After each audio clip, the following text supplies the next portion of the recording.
Isayas Kabanata 27. Ililigtas ang Israel. Sa araw na iyon, gagamitin ni Yahweh ang kanyang malupit at matalim na espada. Paparusahan niya ang Leviathan, ang tumatakas na dragon. At papatayin niya ang halimaw na nakatira sa dagat. Sa araw na iyon, sasabihin niya sa kanyang mainam na ubasan, "Akong si Yahweh ang nag-aalaga ng ubasang ito, na dinidilig bawat sandali, at binabantayan ko araw at gabi, upang walang manayra. Hindi na ako galit sa aking ubasan. Ngunit sa sandaling may makita akong mga tinek.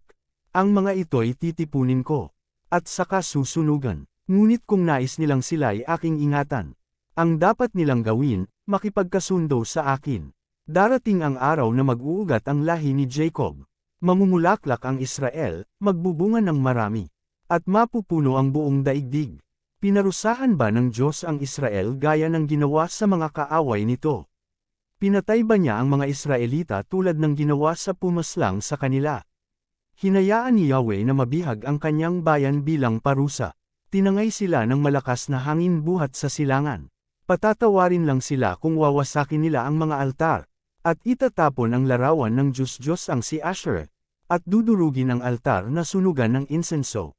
Wasak na ang lungsod na siyang tanggulin, para itong disyerto na walang nakatira, at ginawang pastulan na lamang ng mga baka. Nabali at natuyo ang mga sanga ng punong kahoy. Pupulutin naman ang mga babae at gagawing panggatong. Sapagkat ang bayang ito'y walang pagkaunawa, kaya hindi sila kahahabagan ng Diyos na kanilang manlilikha. Sa araw na iyon ay titipunin ni Yahweh ang mga Israelita gaya ng inaning trigo, mula sa ilog Euphrates hanggang sa hangganan ng Ehipto. Pagtunog ng trompeta, tatawagan pabalik sa Jerusalem ang mga Israelitang nanggalit sa Assyria at Ehipto, upang sambahin nila si Yahweh sa banal na bundok sa Jerusalem.